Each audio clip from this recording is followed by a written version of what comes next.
Good afternoon, everyone. My name is Constantine Alevizos, and I am a 10th grade AP World History teacher. And before I get into talking about cultivating good mental health in the classroom, I'd first like to tell you a story that I do not identify with any longer, but one that has made me stronger. When I was young, I was a shy kid. I had a lot of low confidence, and I had a lot of trouble speaking. ADHD. In social situations, I was really quiet and introverted. And when I was in 7th grade, my parents, with the best intentions, uprooted me from a community that I'd grown up with into another school in 8th grade to get into a good, academically strong high school. And the trouble was I was a shy kid, and it was hard for me to adapt to a new scenario that was so close-knit. And during this period of time, up till my sophomore year, my insecurities fermented into self-esteem and self-worth issues. And I experienced a lot of loneliness. And when I was going into my junior year, I transferred from the high school I was at to another high school where my prior friends were. So the rest of my high school experience was beautiful. However, the issue was that those fermented vulnerabilities of self-esteem and self-worth issues were never addressed. And it wasn't until later on in college where a good friend of mine would take her own life. And she would be the first of 4 friends that would pass away from my early to mid-20s. And after a culmination of events, I started falling into depression myself. And depression, it's hard to explain or know what it's like unless you've been in it yourself. I could really feel nothing inside of me. I only could feel just stifling anxiety anywhere I went. And no one knew because I kept it a pretty close, tight secret. And I lost weight. I stopped going out. I had trouble just staying not in a state of constant anxiety. And few people know what it's like to go to bed with cold sweats at night. Or maybe stay up so late at night playing games or watching TV just to drown out my own thoughts in order for me to be so tired that I have to fall asleep, but depression is there to wake you up in the morning. It was a difficult time, but it wasn't until later on where I started having thoughts of suicide myself. And that's when I knew I needed to get help. It scared me. And I never forget the day that I came to my parents with tears in my eyes, and the walls of my secrecy came crumbling down. And my parents did the right thing. They got me therapy. And since then, I've been practicing mental wellness, and I was able to climb out of my depression, and now I'm infinitely happier. Depression defines me no longer. But something that came to mind when I was out of it, and now that I'm an educator, was this, that it took me till when I was an adult to know what mental wellness was. So, let me ask you guys this, show of hands. How many of you knew what mental wellness was when you were in high school? And if you did you know how to practice it? Studies have shown that depression is at an all-time high with our youth today. According to the Blue Cross Blue Shield in 2019, there has been a marked increase of major depression in teenagers, rising 63%, and in millennials with 47%. And according to Mental Health America, recorded in 2022, 60% of youth that are diagnosed with depression do not get mental health treatment. And that's only 60% of those that are diagnosed with depression. How about people like me that slid under the radar with no one knowing for years what I was going through? So, that begs the question, how does depression work? Depression works like this. The basic assumption is that is a result of a current stressor acting upon a vulnerable individual. So, what is a stressor? A stressor could be anything from failure, illness, or loss of status, loss of a relationship, right? And then it will trigger someone's vulnerability, which vulnerability can come from difficulty with early relationships with parents, low interpersonal skills, poor self-esteem, or traumatic experience.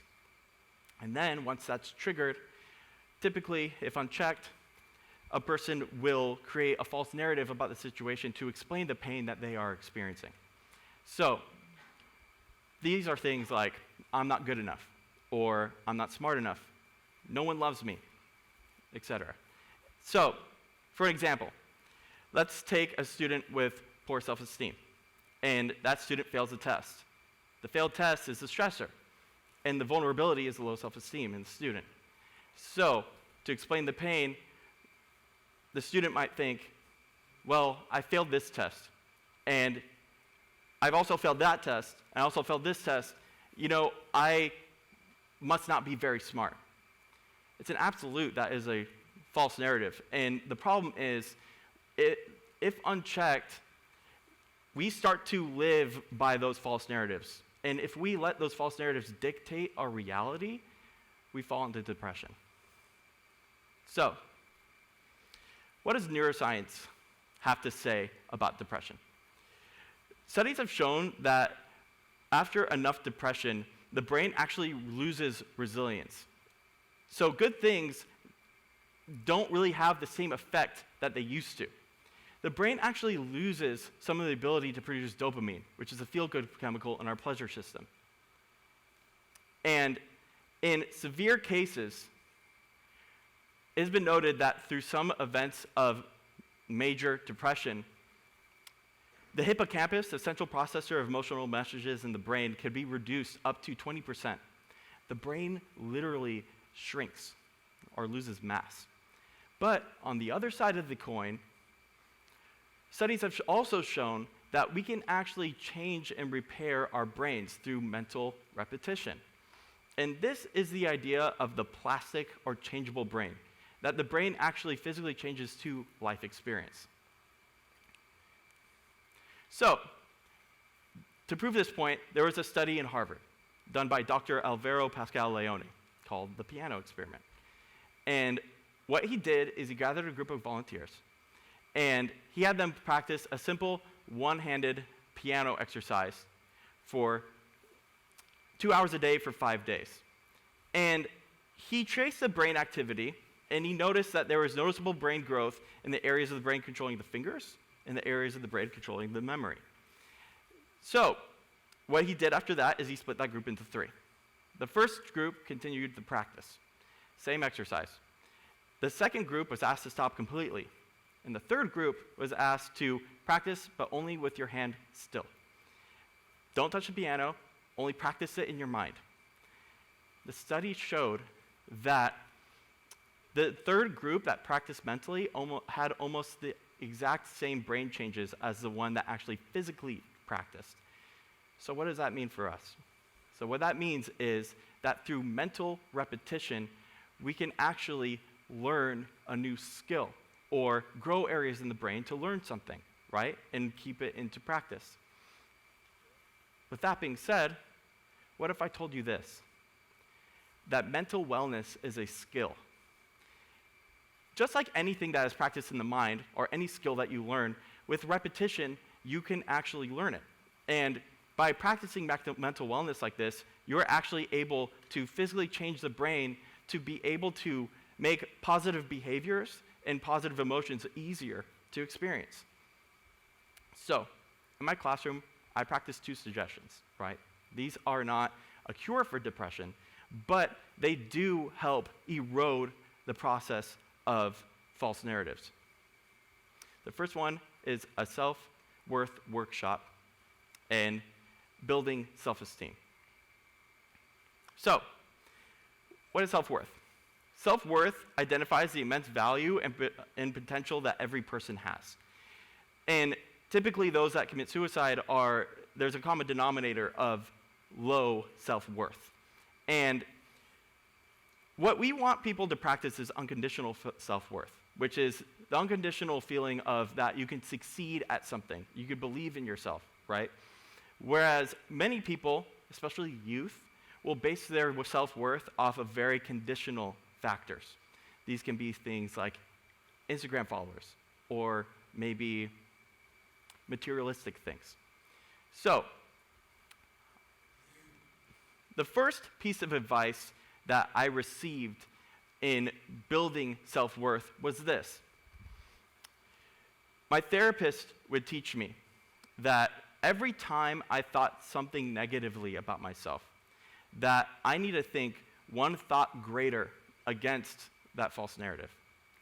So, let's go back to the example of the kid that failed the test with the poor self-esteem. So, that kid failed the test, right? Stressor, but the false narrative is that he's not smart enough, right? That's a really blanketed statement for your whole area of life, right?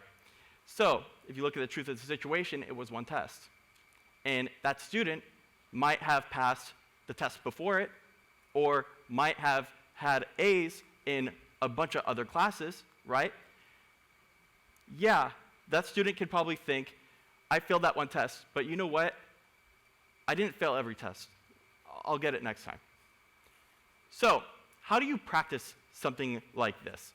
What I have my class do is have them write down at the beginning of every class 3 things that they like about themselves today, or 3 things that they are thankful for today. So what this does is it actually throws a wrench in that vicious cycle of false narratives that are being created in your head that keep you in depression.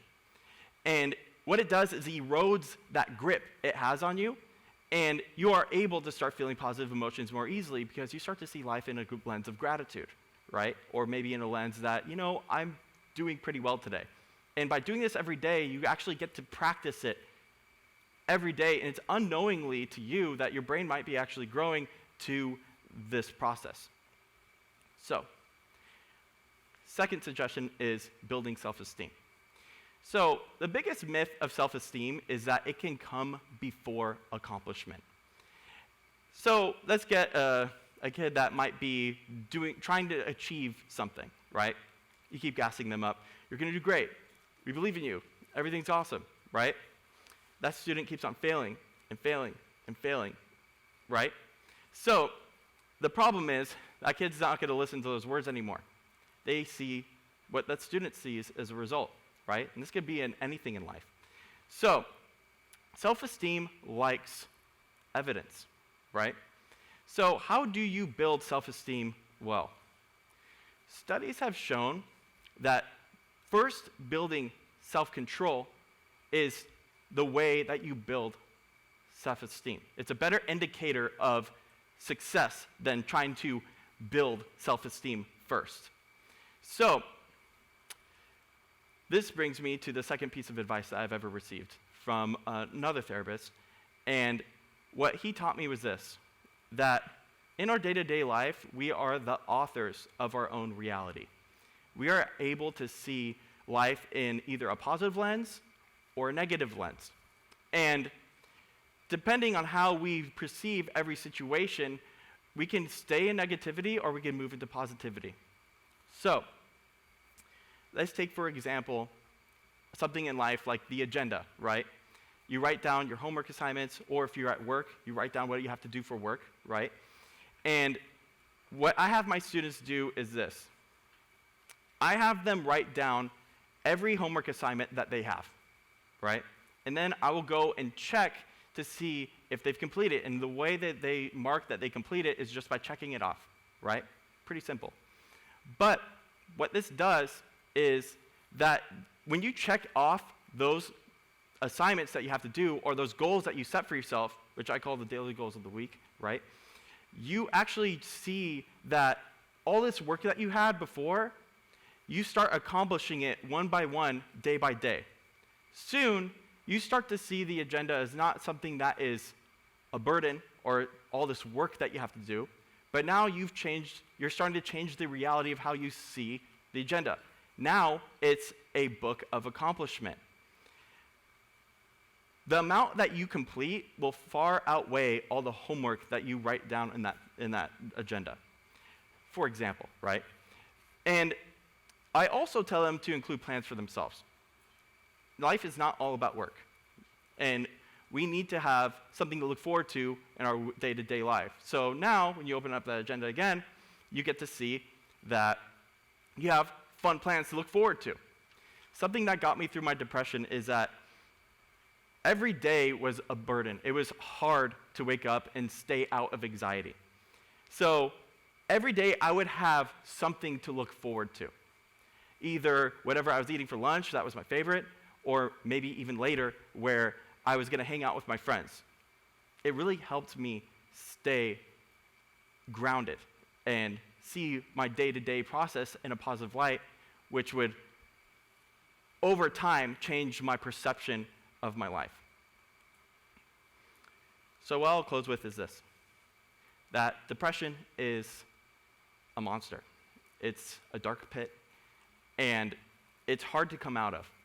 Even with these practices, it took me a long time. It takes a long time to rewire your brain like that. But through mental repetition, you are able to erode those vicious cycles of false narratives that you create for yourself and dig yourself out into a more positive light. Sometimes we get so caught up in the shadows of our life that we forget about the light that casts them. Thank you.